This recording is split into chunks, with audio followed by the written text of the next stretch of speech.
আজ আপনাদের জন্য এপিসোড 8। চোখ মেলতেই রণজয় দেখল পলাশ আর মিস্টার শিমিক উদ্বিগ্ন মুখে তার মুখের ওপর ঝুঁকে কি যেন দেখছেন। প্রাথমিক ধোঁয়াশা কেটে একটু আগের কথা মনে পড়তেই রণজয় ধরফর করে মেঝের ওপর উঠে বসল। আর উঠে বসতেই তার মালুম হলো গলার নলিটা বেশ ব্যথা করছে। ওই ভয়ঙ্করী তার গলাটা খুব জোরে টিপে ধরেছিল। ওই জিনিসটা কি মারা পড়েছে? রণজয় মিস্টার শিমিকের মুখের দিকে তাকিয়ে প্রশ্নটা করতেই উনি মাথা নাড়লেন।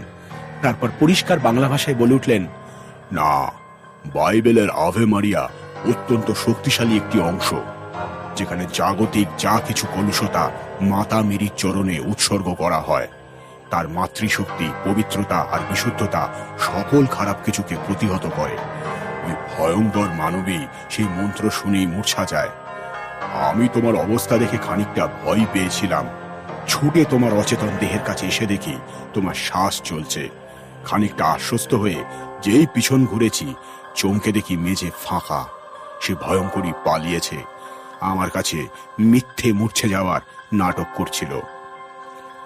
কিন্তু আমার শক্তি ওর কাছে কাজ করছিল না কেন?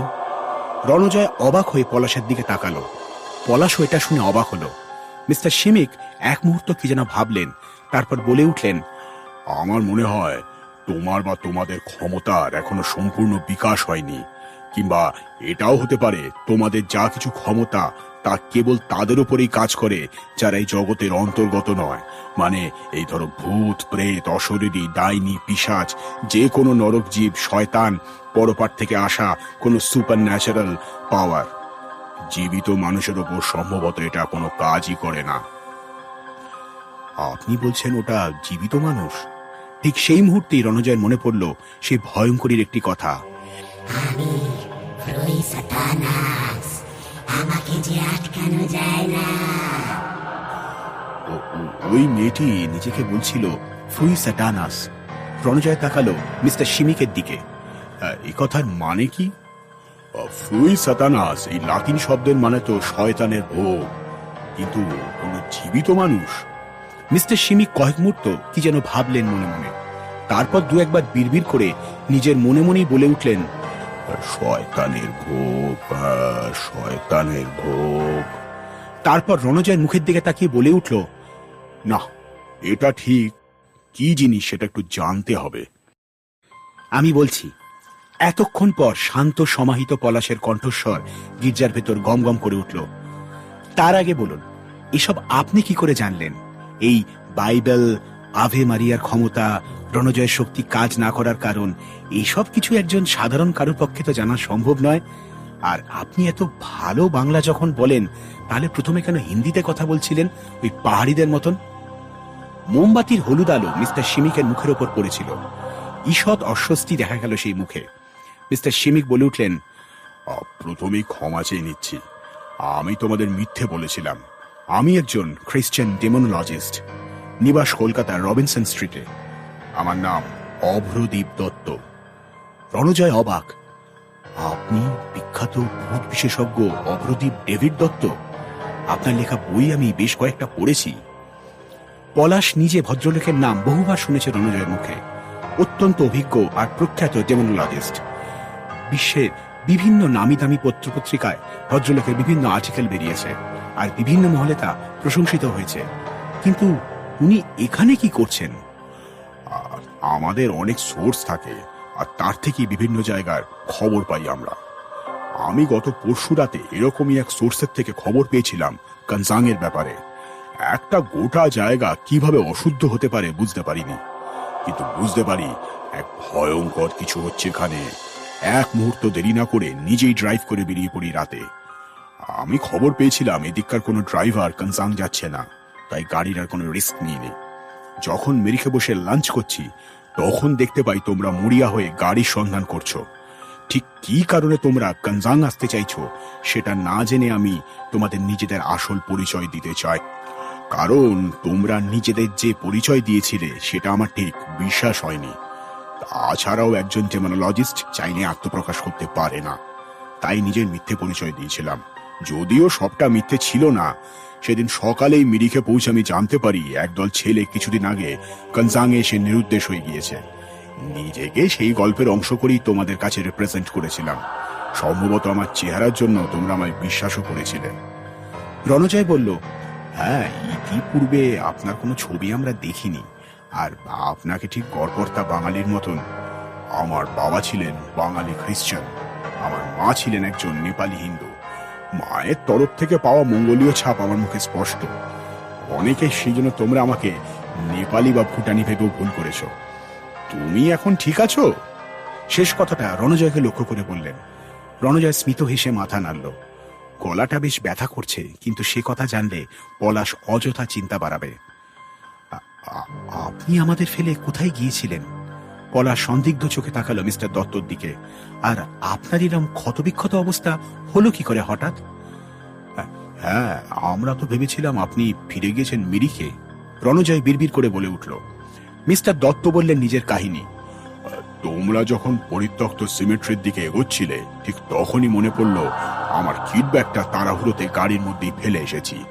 ওর মধ্যে আমার কিছু দরকারি জিনিস, যেমন বাইবেল, একটা আমার ডায়েরি, রূপোর ছোট ক্রুশ, হোলি ওয়াটার, এইসব টুকটাক জিনিসপত্র যেগুলো আমি এরকম অভিশপ্ত জায়গাতে ভীষণ দরকারি জিনিস হিসেবে ব্যবহার করি। আমি ভেবেছিলাম তোমাদের কবরখানা দেখে ফিরতে ফিরতে আমি ব্যাগটা নিয়ে চলে আসব, কিন্তু ব্যাগটা নিয়ে ফিরতে যাব ঠিক সেই মুহূর্তেই আমার পথ আগলে দাঁড়ায় এক ভয়ঙ্কর অশরীরী।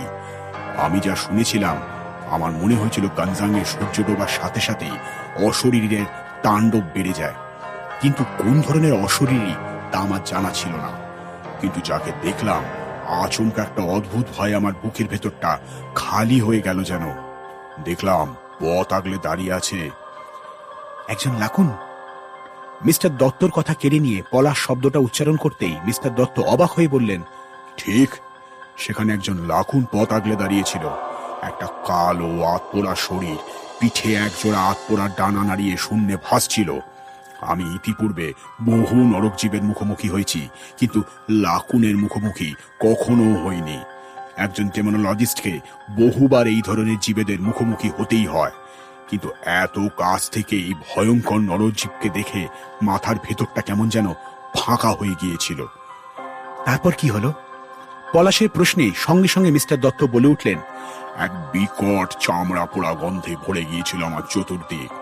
ঘন পাইন বনের অন্ধকারে ডুবে থাকা সেই রাস্তায় আমার হাতে জ্বলতে থাকা টর্চ লাইটটা হঠাৎ নিভে যায়।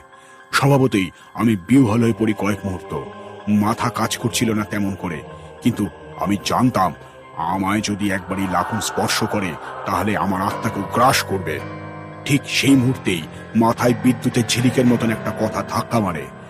ব্যাগের মধ্যে পবিত্র জলের শিশিটা ছিল।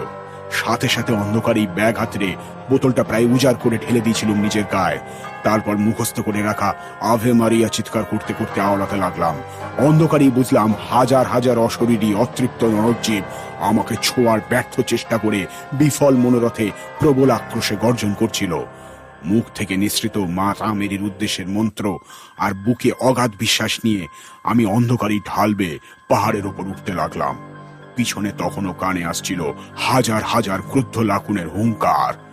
বুঝতে পারলাম ওরা ধাওয়া করেছে, আমায় পালাতে হবে। যে করেই হোক জায়গাটা ছেড়ে অনেক অনেক দূর পালাতে হবে। অন্ধকারে পাইন গাছের শক্ত ডাল লেগে জামা ছিঁড়ে গেল। চোট পেলাম, হোঁচট খেয়ে পড়ে গিয়ে হাত পা ছড়ে গেল, কিন্তু না চলা থামালাম না মন্ত্রপাঠ। যখন ক্লান্ত বিধ্বস্ত হয়ে অন্ধকারে ছুটে চলেছি দিক বিদিক জ্ঞান শূন্য হয়ে, ঠিক এই সময় একটা সাদা আলো এসে চোখে পড়ল। ওপরের পাহাড় থেকে দেখলাম দুটো ছায়া শরীর টর্চ নিয়ে নিচের গ্রামের একটা অন্ধকার ঘরে ঢুকছে। আন্দাজে বুঝলাম ওটা তোমরাই ছিলে। আর দেখো, সঠিক সময় পৌঁছে গেলাম। সত্যি ওটা তোমরাই ছিলে।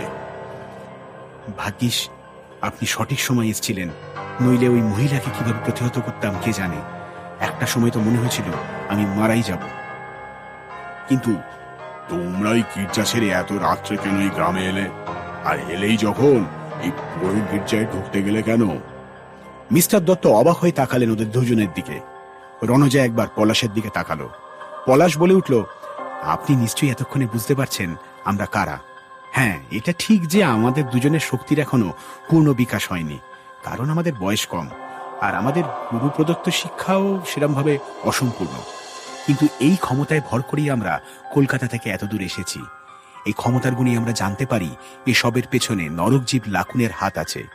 কিন্তু এমনি এমনি লাখুন তো বেরিয়ে আসতে পারে না, সেটুকু আমরা জানতাম।